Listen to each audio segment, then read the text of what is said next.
Pour modéliser l'origine d'un séisme, prenons une baguette de bois rigide.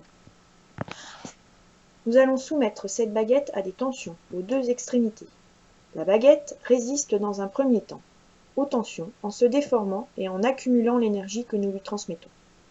Puis, lorsque les tensions sont trop importantes, la baguette finit par casser et elle libère en même temps toute l'énergie accumulée.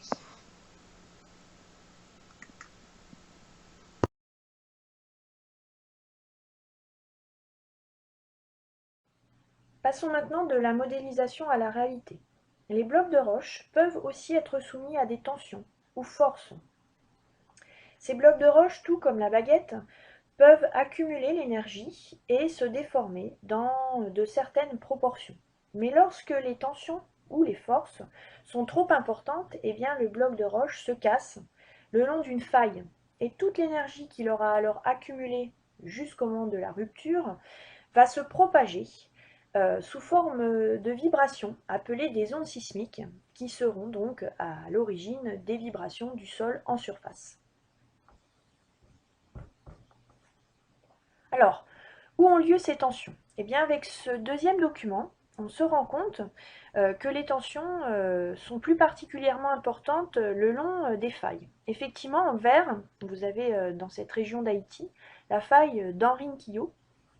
Eh bien, vous voyez que c'est le long de cette faille, dans les zones rouges, là où les tensions sont les plus importantes. Et effectivement, plus on s'éloigne de la faille, plus on rentre dans une couleur bleue qui montre que les tensions sont dans cette zone moins importantes. Alors maintenant, pour finir, voyons à quoi sont dues ces tensions. Eh bien, ces tensions sont dues à des mouvements en profondeur, des mouvements de blocs rocheux, les uns par rapport aux autres. Ces mouvements, vous pouvez les voir symbolisés sur la carte de droite, carte de la Turquie. Sur cette carte, eh bien, chaque flèche rouge montre des mouvements en profondeur de blocs rocheux les uns par rapport aux autres.